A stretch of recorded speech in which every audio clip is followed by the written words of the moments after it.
അല്ലാഹു ഖുർആനിലൂടെ പഠിപ്പിച്ചിട്ടുണ്ട്. അല്ലദീന യുഅ്മിനൂന ബിൽ ഗൈബി വയഖീമൂനസ് സ്വലാ വമിമ്മാ റസഖ്നാഹും യുൻഫിഖൂൻ. എന്നെ കാണാതെ വിശ്വാസം ശരിപ്പെടുത്തി നടക്കുന്ന ആളുകൾ അവരാണ് എൻ്റെ സഹോദരങ്ങൾ, അവരെയാണ് കാണാൻ ഞാൻ ആഗ്രഹിക്കുന്നത് എന്ന് നബി സല്ലല്ലാഹു അലൈഹി വസല്ലം പറഞ്ഞു. അപ്പൊ ഒന്നാമത്തെ അടയാളം ഖൽബ് കൊണ്ടുള്ള പ്രവർത്തനമാണ്, അതാണ് ഈമാൻ. രണ്ടാമതായി പറഞ്ഞത് വിശ്വസിക്കാണല്ലോ വേണ്ടത്. രണ്ടാമതായി പറഞ്ഞത് വയുഖീമൂനസ് സ്വലാഹ്, അവയവങ്ങളുടെ പ്രവർത്തനമാണ്. അവർ നിസ്കാരം നിലനിർത്തുന്നവരാണ്. ഒരുപാട് തഫ്സീറുകളുണ്ട് ആ ആയത്തിൽ, എല്ലാം ആ ആയത്തിൽ പറഞ്ഞതിന്റെ പരിധിയിൽപ്പെട്ടതാണ്. യുഖീമൂനസ് സ്വലാഹ്, അവർ നിസ്കാരം നിലനിർത്തുന്നവരാണ് എന്ന് പറഞ്ഞാൽ നിസ്കരിക്കുന്നവരാണ് എന്നല്ല. അങ്ങനെയാണോ പറഞ്ഞത്? അങ്ങനല്ല. യുഖീമൂനസ് സ്വലാ എന്നാണ്. നിസ്കരിക്കുന്നവരാന്ന് പറയാൻ യുഖീമൂനസ് സ്വലാ എന്ന് പറയണ്ട. നിസ്കരിക്കുന്നവർ എന്ന് പറയാൻ യുസല്ലൂന എന്ന് പറഞ്ഞാൽ മതി. പക്ഷെ അങ്ങനല്ല അള്ളാഹു പറഞ്ഞത്, യുഖീമൂനസ് സ്വലാ എന്നാണ്. നിസ്കാരം നിസ്കരിക്കേണ്ടതുപോലെ നിസ്കരിക്കുന്നവരാണ്. അതുകൊണ്ടാണ് ജലാലൈനിയിലൊക്കെ കൊണ്ടുവന്ന തഫ്സീർ യതൂന ബിഹാ ബിഹുഖൂഖിഹാ, നിസ്കാരത്തിന്റെ സർവ അർഹതകളോടുകൂടെയും നിസ്കാരത്തെ കൊണ്ടുവരും. അതിന്റെ ഫർളും ഷർത്തും സുന്നത്തും ഒക്കെ പാലിച്ച് ലാഹിരിയും ബാത്തിനിയുമായ എല്ലാ ഹക്കുകളോടുകൂടെയും നിസ്കരിക്കണം. ലാഹിറായ ഹക്ക് എന്ന് പറഞ്ഞാൽ ഷർത്തും റുക്കുനും സുന്നത്തും ഒക്കെ പാലിക്കുന്നതോടുകൂടെ നിസ്കാരം ഫസാദാകുന്ന കാര്യങ്ങളിൽ നിന്നൊക്കെ ഒഴിവായി മക്രൂഹാത്ത് പോലും ഒഴിവാക്കിയിട്ടുള്ള നിസ്കാരം. ഫസാദാകുന്ന കാര്യങ്ങൾ ഒഴിവാകാന്ന് പറഞ്ഞാൽ നല്ലോണം ശ്രദ്ധിക്കേണ്ടതാണ്. ഇപ്പോൾ യുഖീമൂനസ് സ്വലാ എന്നുള്ളതൊക്കെ കുറഞ്ഞു വരികയാണ്.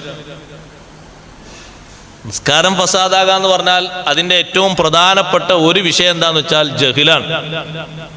നിസ്കാരത്തെ പറ്റിയുള്ള അജ്ഞത, അറിയില്ല ഒന്ന്. എന്നാൽ അറിയാൻ ശ്രമിക്കൂല. അങ്ങനെ നിസ്കരിക്കും. ഒരാൾ നിസ്കാരം വീക്ഷിച്ച് നോക്കിയാൽ നമുക്ക് പെട്ടെന്ന് മനസ്സിലാവും. അയാളെ കുറ്റപ്പെടുത്താനല്ല, അയാളെ നന്നാക്കാൻ വേണ്ടിയിട്ട്.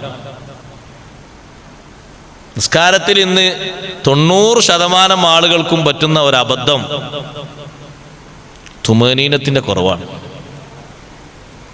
അതുകൊണ്ടാണ് തുമനീനത്ത്, ഇബ്നു ഹജർ തങ്ങളൊക്കെ തുമനീനത്ത് ഒരു ഫർളായി വേറെ എണ്ണി. നിസ്കാരത്തിന്റെ ഫർള് 17. ഈ തുമനീനത്ത് അങ്ങനെയാണ് പരിഗണിക്കട്ടെ നിർത്തിയിട്ട് ഒരു ഫർളായിട്ട് തന്നെ വേറെ എണ്ണിയതാണ്. ബാക്കിയുള്ള കിതാബുകളിലൊക്കെ 14, 13 എണ്ണിയത്. തുമനീനത്ത് അടങ്ങി താമസിക്കാന്നുള്ളത് ഇല്ലാത്തൊരു വിഷയമാണ്. ഒരാൾ നിസ്കരിക്കണമെന്ന് വീക്ഷിച്ചു നോക്കും. വാച്ചിലേക്ക് നോക്കണം, നിസ്കാരം വീക്ഷിക്കണം. എന്താണ് നിസ്കരിക്കുന്നത്? ളുഹ്റാ നിസ്കരിക്കുന്നത്. 4 റക്അത്തുള്ള ളുഹ്ർ. ആ 4 റക്അത്തുള്ള ളുഹ്റിൽ സുന്നത്തൊന്നും വേണ്ട, ഫർള് തന്നെ. ഫർള് മാത്രം ചെയ്താൽ മതി. 4 റക്അത്തുള്ള ളുഹ്ർ പരമാവധി സുന്നത്തുകളൊക്കെ ചുരുക്കി കഴിവിന്റെ പരമാവധി ചെറിയ സൂറത്തൊക്കെ ഓതി ഒന്ന് ളുഹ്ർ നിസ്കരിക്കാൻ ഏറ്റവും ചുരുങ്ങിയ ഒരു ടൈം ഒരു 7 മിനിറ്റ് വേണം. കാട്ടിക്കൂട്ടാനല്ല, അതിന് 1 മിനിറ്റ്. എന്നാ ഈ കുത്തി മറിഞ്ഞ് റെഡി ആയിട്ട് വരുമ്പോഴേക്കിന് 2 മിനിറ്റ് കൂടി ആയാലും അപ്പത്തിന് സലാം അടക്കം വിട്ടുന്നുണ്ട്. പിന്നെ നിസ്കരിക്കാൻ അറിയില്ല എന്നെങ്ങനെ തിരിയാന്നറിയോ? അവൻ്റെ വാപ്പയും അമ്മയും മരിക്കുമ്പോൾ തിരിയും. ഉസ്താദ് നിങ്ങൾ നിസ്കരിച്ചോളി. അപ്പം എന്താ നീ നിസ്കരിച്ച? എനിക്കറിയില്ല. കുറച്ച് ചെയ്യുമ്പോഴുള്ളവരാ പറയാം, വാപ്പാക്ക് ഈ ലാസ്റ്റ് ഘട്ടത്തിലേക്ക് ഞാൻ വാപ്പാനെ സ്വീപ്പാക്കേണ്ടത്, ഇവരെ ഞാൻ സ്വീപ്പാക്കി. ഇന്ന് നിസ്കാരെങ്കിലും നല്ലൊക്കെ കിട്ടിക്കോട്ടെ എന്ന് ആഗ്രഹിക്കുന്നവർ പറയും, ഉസ്താദ് നിങ്ങൾ നിസ്കരിച്ചോളി. അല്ല, നിങ്ങളെ വാപ്പാൻ്റെ നിങ്ങൾ നിസ്കരിക്കാണ് കൂടുതൽ നല്ലത്.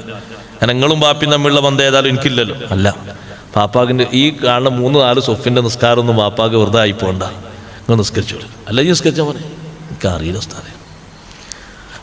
അറിയില്ല എന്ന അയാൾ കുട്ടി പറയുന്ന സത്യത്തിൽ അറിയില്ല എന്നുള്ളൊരു ബോധമെങ്കിലും ഉണ്ട് എന്ന് കരുതിയിട്ടാണ്. ആ ബോധം ഇല്ലാതെ കയറി നിസ്കരിക്കുന്ന പോലെ ഹാലെന്താ? ഒന്നാമത്തെ ഫർള് ഓക്കേതൊക്കെ തക്ബീർ കെട്ടിയിട്ട് ഫാത്തിഹ. സ്വലാത്ത് ഇബ്രാഹിമിയ സ്വലാത്ത് ഫുള്ളായി ചൊല്ലാൻ അറിയാം, വളരെ അപൂർവ. പിന്നെ അതും കഴിഞ്ഞിട്ടൊരു സ്പെഷ്യൽ ദുആ, മയ്യത്തിനുള്ള ദുആ, അതും ഫുള്ളായിട്ട് ചൊല്ലാൻ അറിയാന്ന് പറഞ്ഞാൽ കുറവാണ്. ഫുള്ളായിട്ട് ചൊല്ലുന്നതും അല്ലാഹുമ്മ ഗഫിർ ലഹു എന്ന് മാത്രം ആവർത്തിക്കുന്നതും തമ്മിൽ വലിയ വ്യത്യാസമല്ലേ? ഒരുപാട് വ്യത്യാസമുണ്ട്. പക്ഷെ ഇത് ചൊല്ലാൻ അറിയണ്ടേ? കറക്റ്റായിട്ട് അതിൻ്റെ സുന്നത്തുകളൊക്കെ പാലിച്ച് നിർവഹിക്കാൻ അറിയണ്ടേ.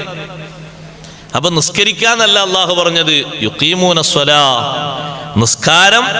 നിസ്കാരത്തിന്റെ രൂപത്തിലും ഭാവത്തിലും കൊണ്ടുവരണം. യുഖീമൂന എന്ന് പറഞ്ഞാൽ വളയരുത് എന്നാണ്. യുഖീമൂന എന്ന് പറഞ്ഞാൽ നേർക്ക് നേരെ എന്നാണല്ലോ. ഇഖാമത്ത് യുഖീമൂന എന്ന് പറഞ്ഞാൽ നേർക്ക് നേരെ. നേർക്ക് നേരല്ലെങ്കിൽ പിന്നെ വളഞ്ഞിട്ടായിരിക്കും. വളഞ്ഞ നിസ്കാരം എന്ന് പറഞ്ഞാൽ അതിന് ഒരുപാട് പോരായ്മയുണ്ടാവും. നിസ്കരിക്കാൻ നിൽക്കുന്ന ആൾക്കാർ ശ്രദ്ധിച്ചു നോക്കി നിങ്ങൾ. ഞാൻ പലപ്പോഴും ജമാഅത്ത് നിസ്കരിക്കാൻ നിൽക്കുമ്പോൾ ഞാൻ അങ്ങനെ ആലോചിച്ചിട്ടുണ്ട്, എത്ര ആൾക്കാർക്ക് നിസ്കാരം കിട്ടും. ഉള്ള എല്ലാ കൂറ്റനക്കലും തൊണ്ടരക്കലും ഒച്ച ശരിയാക്കലും ഒക്കെ നിസ്കാരത്തില്ല. പുറത്ത് തോൽക്ക് യാതൊരു കുഴപ്പമുണ്ടാവില്ല. കയ്യാണ് കിട്ടും. കുറെ ആൾക്കാർ ചായ അടിച്ചാണ്ടല്ലോ റായത്തിന് കൂറ്റനക്കൽ ആ കൂറ്റനക്കൽ ഒക്കെ നിസ്കാരത്തിലാ. എന്നാ പുറത്ത് അവരുമായിട്ട് അരമണിക്കൂർ സംസാരിച്ച തൊണ്ടക്കൊരു ഇടർച്ച പോലും ഉണ്ടാവില്ല. കൂറ്റനക്കൽ കൊണ്ട് ആ കൂറ്റനക്കുന്നത് ഒരു ശബ്ദമായിട്ട് ഒരു ഹർഫായിട്ട് ഇങ്ങോട്ട് മാറ്റിയാൽ, എനിക്കിപ്പോൾ ഉപകരണം ഉണ്ടല്ലോ മാറ്റാൻ, ഹർഫായിട്ട് കൊണ്ട് മാറ്റിയാൽ അർത്ഥമില്ലാത്ത 2 ഹർഫ് 2 ഉണ്ടാകുക 20 ഉണ്ടാവും.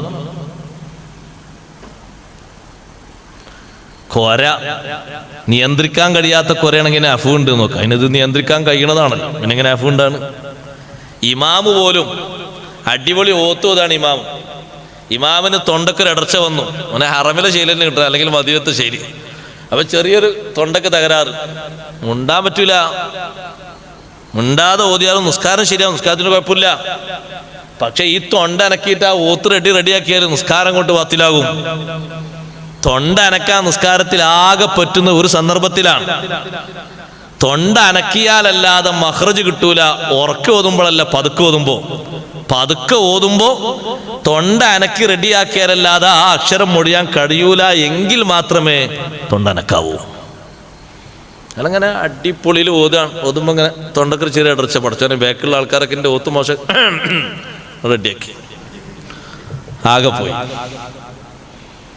അപ്പൊ കയ്യേച്ച് വേറെ നിസ്കരിച്ചണം, അല്ലെങ്കിൽ മുഫാറക്കത്ത് ചെയ്ത് വാങ്ങി നിസ്കരിച്ചു പോകണം. തുറന്നിട്ട് വെറുതെ തൊടുകയാണ്, ഒരു കാര്യമില്ല. അപ്പൊ മനസ്സിലാക്കുക ആള് ജാഹിലാണ്. ചെയ്യാൻ പറ്റില്ല. നമ്മള് ബാക്കിലെങ്ങാനോ അബ്ദുസ്ഥാനെ പോലത്തെ ആൾക്കാർ താഴാനും അബ്ദുസ്ഥാൻ അള്ളാഹു ആഫിദ് ദീർഘായുസ്സ് കൊടുക്കട്ടെ, ഒറ്റ കൊട്ടുവരും, പിന്നെ ഇമാമും ഉണ്ടാവില്ല മൗവും ഉണ്ടാവില്ല. അവിടെ എൻ്റെ അഭിപ്രായം അങ്ങനെ ഒരു കൊട്ടണം, അപ്പോഴേ പഠിക്കുള്ളൂ. മസ്അലക്കനുസരിച്ച് കാര്യങ്ങൾ ചെയ്യണ്ടേ. നിസ്കാരം എന്ന് പറഞ്ഞാൽ മസ്അലക്കനുസരിച്ച് ചെയ്യണം. ഇങ്ങോട്ടും ഇങ്ങോട്ടും തെറ്റാൻ പറ്റില്ല, ഒരു മാർഗം തെറ്റാൻ പറ്റില്ല. അപ്പോൾ ഒന്ന് ആലോചിച്ച് നോക്കി. മുബത്തിലാത്ത് പറയുകയാണെങ്കിൽ ഒരുപാടുണ്ട്, കുറച്ചൊന്നല്ല, ഒരുപാട് വിഷയങ്ങളുണ്ട്. ഏറ്റവും പ്രധാനമായിട്ട് നിസ്കാരത്തിൽ നിന്ന് ഒഴിഞ്ഞു മാറാൻ പറ്റുന്ന രീതിയിലുള്ള ചിന്ത അത് വളരെ കൂടുതലാണ്. അതിനാണ് അള്ളാഹുക്ക് സഹായിച്ച് നമ്മളെ കയ്യിലുള്ള ഉപകരണം മൊബൈൽ. അതൊന്ന് റിങ് ചെയ്താൽ അപ്പോൾ പോയി മനസ്സ് എങ്ങോട്ടാ മനസ്സ് പോകണം അറിയാം. അതിൻ്റെ ഉള്ളിലുള്ള ആ ആളുകളുടെ അക്കൗണ്ടിലേക്ക് പഠിച്ചവൻ ആരായിരിക്കും. ഒരാഴ്ചക്ക് വിളിക്കാൻ തന്നിരുന്നു, ഒരു 10,000 റുപ്യൻ്റെ ചെറിയൊരു വിഷയമായിട്ട് ബന്ധപ്പെട്ട്. അയാളാകുമോ? ഇന്നലെ വിളിച്ചിരുന്ന ഒരാൾ, പക്ഷെ അയാൾ വിളിച്ചിട്ട് ഫോൺ പെട്ടെന്ന് നിർത്തി ഞങ്ങൾ ശോഭിക്കുന്ന ആൾ, അയാളാകുമോ? ആരെല്ലാം ആ ചെറിയ ഉപകരണത്തിൻ്റെ ഉള്ളിൽ എത്ര പേരുകൾ സ്റ്റോർ ചെയ്തിട്ടുണ്ടോ അവരിലേക്കൊക്കെ ഒന്നും അറിയാം. എന്നാ അതൊന്ന് അപ്പുറത്ത് ഓഫാക്കി വെക്കാൻ പറഞ്ഞാൽ കേൾക്കൂല. ഇപ്പൊ ആരും പള്ളിക്കൽ എഴുതാതായി, കാരണം എഴുതിയിട്ട് വെറുതെ ആ ചുമരന്തിനെ നാശാക്കണം. മുമ്പൊക്കെ പള്ളിയിൽ കയറുമ്പോൾ ഉണ്ടായിരുന്നു മൊബൈൽ ഓഫാക്കാൻ, പിന്നെ ആൾക്കാർ എഴുതാതായി. എഴുതി ആ സ്ഥലം വെറുതെ ഒന്ന് ഇതായി പോയില്ലേ, വേറൊന്നും എഴുതാൻ പറ്റാതെ എഴുതാന്നായി അല്ലേ. ചില പള്ളിയിലൊക്കെ അല്ലേ ഓഫാക്കാം. ഇവിടെ നിസ്കാരം ശരിയാകണമെങ്കിൽ അതിന് പ്രധാനമായിട്ടും ആ നിസ്കാരത്തിന്റെ മുമ്പ് നിർവഹിക്കുന്ന ഉളു ശരിയാകണ്ടേ. അതിന്റെ കാര്യം പറഞ്ഞാലോ മഹാ അത്ഭുതം. അപ്പൊ നിസ്കാരത്തിന്റെ ഷർത്തുകൾ, നിസ്കാരത്തിൽ പരിഗണിക്കേണ്ട ഷർത്തുകൾ മൊത്തം ശരിയാകണം. നിസ്കരിക്കുന്നുണ്ട് നോക്കുമ്പോൾ നിസ്കാരമൊക്കെ റെഡിയായി നടക്കുന്നുണ്ട്. ഇപ്പൊ പിന്നെ മുസല്ല കൊണ്ടുവരുന്ന ആൾക്ക് മുസല്ല കൊണ്ടുവന്നിട്ടുണ്ട്.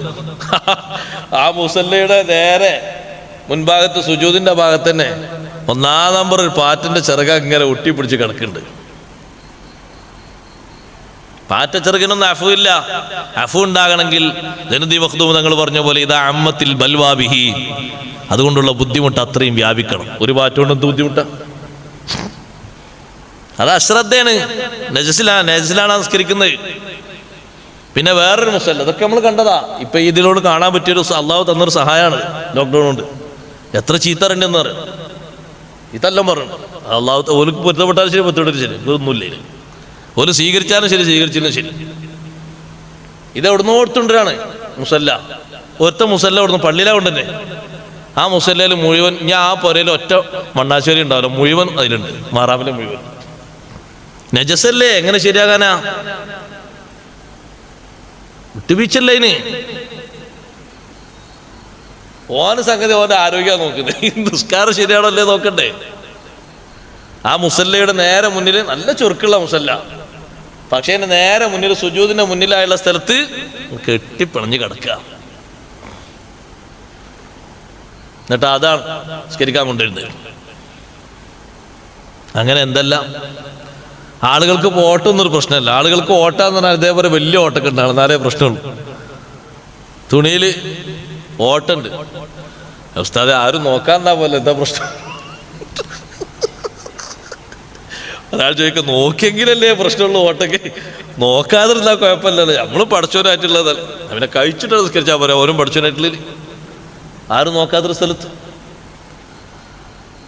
ആവശ്യമില്ലാതെ തന്നെ നഗ്നത വെളിവാക്കാൻ പാടില്ല എന്നല്ലേ ശരീഅത്തിന്റെ നിയമം, ഹറാമല്ലേ? ആവശ്യമില്ലാതെ നഗ്നത വെളിവാക്കാൻ പാടില്ലല്ലോ. എന്നിട്ട് ഈ ഓട്ടമുള്ള തുണിയേറ്റ് ഞാൻ അങ്ങാടിക്ക് ഇറങ്ങുമ്പോഴോ നല്ല ഇസ്തിരിട്ട തുണിയേറ്റാ വരുന്നത്. നിസ്കരിക്കുമ്പോഴാണ് ഏറ്റവും നല്ല വസ്ത്രം ധരിക്കേണ്ടതെന്ന് അള്ളാഹു പറഞ്ഞു. യാ ബനി ആദമ ഖുദൂ സീനത്തക്കും ഇൻദ കുല്ലി മസ്ജിദിൻ. മനുഷ്യന്മാരെ, നിസ്കരിക്കുമ്പോ നല്ല വസ്ത്രം, നല്ല ഫ്രഷായ വസ്ത്രം, നല്ല വൃത്തിയുള്ള വസ്ത്രം നിങ്ങൾ ധരിക്കണം. കല്യാണത്തിന് പോയാൽ അവനെ കണ്ടാൽ കൈയ്യൊടുക്കാതെ പോരാൻ പറ്റില്ല, കാരണം അത്രയും ഡീസൻ്റ് വസ്ത്രം ഇട്ട് വന്നു. പള്ളിക്ക് പോരേ നിസ്കരിക്കുമ്പോഴോ പടച്ചവനെ ഇസ്തിരിപ്പെട്ടിയോട്, ഇപ്പോൾ ഇറങ്ങിയ ഇസ്തിരിപ്പെട്ടിയോടൊന്നും എൻ്റെ ചുളിവ് മാറൂല, ചുളിഞ്ഞ് ചുക്ക്. എന്നാ പിന്നെ അതിലെ മണം അടുത്തുകൂടി പോകാനും പറ്റൂല. അതൊന്നല്ല നിസ്കാരം എന്ന് പറഞ്ഞാൽ, യുഖീമൂന സ്വലാത്ത് എന്ന് പറഞ്ഞാൽ നിസ്കാരം അതിൻ്റെ പവിത്രമായ ശൈലിയിൽ. ശബ്ദം കേൾക്കുന്ന സഹോദരിമാരോടൊക്കെ ഞാൻ പറയട്ടെ, നിസ്കാര കുപ്പായം ഒരിക്കലും മുസല്ലയിൽ ചുരുട്ടി വെക്കരുത്, ചുരുട്ടി വെക്കാൻ പാടില്ല. എന്താ കാരണം എന്നറിയാം? ആ മുസല്ല പിന്നെ നിസ്കരിക്കാൻ വേണ്ടി വേറെ ആള് കൊണ്ട് തുറക്കുമ്പോൾ അയാൾ കുറേ സഹിക്കണം. അത് ശരീരത്തിലണിഞ്ഞ വിയർപ്പുകൾ തുള്ളികളെ കയ്യിൽ തട്ടിയിട്ടുണ്ടാവും. പിന്നെ മാത്രമല്ല, ഇത് ഈ നിസ്കാര കുപ്പായം കണ്ടാൽ തന്നെ നിസ്കരിക്കാൻ തോന്നൂല. ഞാൻ ആദ്യം ചുരുണ്ട് മടങ്ങി ആകെ തലക്കിണറയിലും കൂടി, തലയിണന്റെ ഉള്ളിലും കൂടി അങ്ങനെ ഉണ്ടാവില്ല. അത് വൃത്തിയായിട്ട് ഹാങ്ങറിൽ തൂക്കിയിടണം. ഒരു നിസ്കാര കുപ്പായം പോരാ, ഒന്നിലധികം നിസ്കാര കുപ്പായങ്ങൾ വേണം. ഇടക്കിടക്ക് അത് അലക്കി പൗഡർ മുക്കി ഇസ്തിരി ഇടണം. ഖുദൂ സീനത്തക്കും ഇൻദ കുല്ലി മസ്ജിദിൻ. നാളെ ഒരു സ്ഥലത്ത് വണ്ടി ഇറങ്ങി, അങ്ങനെ സ്ത്രീകൾക്ക് നിസ്കരിക്കാൻ സൗകര്യമുള്ള സ്ഥലമാണ്. നമ്മളെ കൂടെയുള്ള സഹോദരിമാർ നിസ്കരിച്ച് ഇറങ്ങിയപ്പോൾ വേറൊരു പെണ്ണ് നിസ്കരിക്കാൻ വന്നിട്ടുണ്ട്. ഞാൻ ആകെ അജബായിപ്പോയി. നിസ്കരിക്കാൻ ഒറ്റ നിസ്കാരം, ഒരു പർദ്ദട്ടുണ്ട് നിസ്കാരം. ആ പർദ്ദ റുക്കു സുജൂദിലേക്ക് പോകുമ്പോൾ കാലൊക്കെ വെളിവാകുന്നുണ്ട്. അപ്പോൾ ഇത് അങ്ങനെയൊക്കെ മതി, യാത്രയിൽ പ്രശ്നമൊന്നുമില്ല. പിന്നെ ആരോടത് പറഞ്ഞു കൊടുക്കുന്നത്? എന്നാ പിന്നെ ആ പർദ്ദന്റെ കഫോ സെമിഅല്ലാഹു ലിമൻ ഹമിദ പറയുകയാണെങ്കിൽ ഇതുവരെ കക്ഷം വരെ ശരിക്ക് കാണാം, എത്ര വലുപ്പുണ്ടെന്നും എത്ര ചുരുക്കുണ്ടെന്നൊക്കെ. ആ രൂപത്തിൽ വ്യാസണ്ടതിന്. അങ്ങനത്തെ നിസ്കാരക്കുപ്പാകുമ്പോഴോ നമ്മൾ ഉമ്മമാരോട് ടൈറ്റ് ചെയ്യും, പിന്നെ കൊണ്ടോ മറ്റോ കുത്തിയിട്ട്. എത്ര ശ്രദ്ധിക്കാനുണ്ട്. നിസ്കാരക്കുപ്പായ അങ്ങനെ ധരിച്ചിട്ടുണ്ട്, മുടിയൊരു ഭാഗത്തൂടെ അങ്ങനെ കാണുന്നുണ്ട്, നിസ്കരിക്കുന്നുണ്ട്. ഇത് കാര്യമുണ്ട്. നിസ്കാരക്കുപ്പായ കിട്ടുന്നു, കഴുത്തങ്ങനെ മട്ടത്തിൽ കാണുന്നുണ്ട്. മറക്കേണ്ട അതൊക്കെ മറച്ചെങ്കിലല്ലേ ഷർത്ത് പൂർത്തിയാകുള്ളൂ. അപ്പോൾ യുഖീമൂന സ്വലാത്ത് അല്ലാഹു തആല വെറുതെ പറഞ്ഞതല്ല, അതിന്റെ ഗൗരവം മനസ്സിലാക്കണം. നിസ്കരിക്കേണ്ടതുപോലെ നിസ്കരിക്കുന്നവർ. ഇമാം ഖുർത്തുബി റളിയല്ലാഹു അൻഹു ഒന്നുകൂടി വിശദമായി പറഞ്ഞു, യുഖീമൂന എന്നുള്ള പദത്തിന് മറ്റൊരു അർത്ഥമുണ്ട്, യുദീമൂന, നിത്യമായി നിസ്കരിക്കുന്നവർ. ആഴ്ചയിലൊരിക്കലല്ല, മാസത്തിലൊരിക്കലല്ല, വർഷത്തിലൊരിക്കൽ, പെരുന്നാളിനല്ല, എപ്പോഴും 5 വക്തും വിടാതെ നിസ്കരിക്കുന്ന ആളുകൾ, പതിവാക്കി നിസ്കരിക്കുന്ന ആളുകൾ. ഇമാം ബൈളാവി റഹ്മത്തുള്ളാഹി അലൈഹിയും അതേ തഫ്സീർ കൊണ്ടുവന്നിട്ടുണ്ട് മഹാനവറുകളുടെ തഫ്സീറിൽ. ഇഖാമത്തുസ്സലാ, നിസ്കാരം നിലനിർത്തുക എന്ന് പറഞ്ഞാൽ അത് ഏറ്റവും വലിയ മഹത്വമുള്ളൊരു സംഗതിയാണ്. നിസ്കാരത്തിനെ പറ്റി പറഞ്ഞപ്പോൾ അവിടെ ഒരുപാട് വിഷയങ്ങൾ പറഞ്ഞിട്ട് സുയൂത്തി ഇമാം തങ്ങൾ ഖുർത്തുബി ഇമാം തങ്ങൾ പറഞ്ഞു. അതിലൊന്ന് അഷ്റഫുൽ ഖൽഖ് റസൂലുള്ളാഹി സ്വല്ലല്ലാഹു അലൈഹി വസല്ലം തങ്ങളെ നിസ്കാരത്തിന്റെ അതേ ശൈലിയിൽ നിസ്കരിക്കണം. തങ്ങൾ പറഞ്ഞല്ലോ, സല്ലു കമാ റഅയ്തുമൂനി ഉസല്ലി, ഞാൻ എങ്ങനെ നിസ്കാരം നിർവഹിക്കുന്നത് നിങ്ങൾ മനസ്സിലാക്കിയോ, നിങ്ങൾ കണ്ടോ, നിങ്ങൾ അതുപോലെ നിസ്കരിക്കണം. നിസ്കാരത്തെ കൊണ്ട് വലിയ അവിടെ ഒരു ഹദീസ് കാണാം, നിസ്കരിക്കണം, നിസ്കാരമാണ് സബബുൽ റിസ്ഖി, റിസ്ഖിനുള്ള വലിയ ബർക്കത്തിനുള്ള കാരണം നിസ്കാരമാണ്. കുറേ നിസ്കാരത്തിന്റെ മഹത്വം വിശദീകരിച്ച് ഖുർത്തുബി ഇമാം തങ്ങൾ പറയാണ്, അസ്വലാത്തു സബബുൽ റിസ്ഖ്, ഒരു മനുഷ്യന് റിസ്ഖ് ലഭിക്കാനുള്ള കാരണമാണ്. റിസ്ഖ് എന്ന് പറഞ്ഞാൽ ഭക്ഷണം എന്ന് മാത്രമല്ല, ആരോഗ്യം ഒക്കെ അതിൽപ്പെട്ടു, കുടുംബത്തിലെ സന്തോഷം, മനസ്സിന്റെ സമാധാനം ഒക്കെ. എന്നിട്ട് ഒരു ഹദീത്ത് കൊണ്ടുവരുന്നുണ്ട്, അഷ്റഫുൽ ഖൽഖ് റസൂലുള്ളാഹി സ്വല്ലല്ലാഹു അലൈഹി വസല്ലം തങ്ങൾ അതിരാവിലെ എണീറ്റു, സുബൈൻ്റെ മുമ്പ്. അബൂ ഹുറൈറ റളിയല്ലാഹു അൻഹു പറയാണ്, രാവിലെ തന്നെ നിസ്കരിച്ചു, ഞാനും നിസ്കരിച്ചു. തങ്ങൾ ഇരുന്നപ്പോൾ ഞാനും അവിടെ ഇരുന്നു. അപ്പൊ എന്നിലേക്ക് ഇങ്ങനെ തിരിഞ്ഞു നോക്കിയിട്ട് തങ്ങൾ ചോദിച്ചു, അശകംത ദർദ, പള്ളവേദന ഉണ്ടോന്ന് ചോദിച്ചു. അതേ നബിയെ, പള്ളവേദന ഉണ്ടെന്ന്. ഖും ഫസല്ലി ഫഇന്ന ഫിസ്സലാത്തി ശിഫാ, എണീറ്റ് നിസ്കരിച്ചോളൂ, നിസ്കാരത്തിൽ ശിഫയുണ്ട്. അബൂ ഹുറൈറ റളിയല്ലാഹു അൻഹു പറയാണ്, ഞാൻ എണീറ്റ് നിസ്കരിച്ചു, നിസ്കാരത്തിന്റെ ബർക്കത്ത് കൊണ്ട് അള്ളാഹു രോഗം മാറ്റി തന്നു. അഷ്റഫുൽ ഖൽഖ് സ്വല്ലല്ലാഹു അലൈഹി വസല്ലം തങ്ങളുടെ പതിവാണ്, എന്തൊരു പ്രതിസന്ധി വന്നാലും ഖാമ ഇല സ്വലാ, നിസ്കാരത്തിലേക്ക് നിൽക്കും, അള്ളാഹുവിനോട് ചോദിക്കും. അപ്പൊ നിസ്കരിക്കുക എന്ന് പറഞ്ഞത് ചെറിയ ഒരു സംഗതിയല്ല, വളരെ വലിയൊരു സംഗതിയാണ്. നിസ്കാരം നിർവഹിക്കേണ്ടതുപോലെ നിർവഹിക്കണം, പതിവായി നിർവഹിക്കണം. നിസ്കാരത്തിന്റെ ഷർത്തും ഫർളും ബാത്തിനായ അദബുകൾ, അതാണ് ഖുശൂഅ്, മനസാന്നിധ്യം, ഈ അദബുകൾ പാലിച്ചുകൊണ്ട് നിസ്കരിക്കണം. നിസ്കരിക്കേണ്ടതുപോലെ നിസ്കരിക്കാൻ അള്ളാഹു നമുക്ക് തൗഫീഖ് നൽകുമാറാകട്ടെ.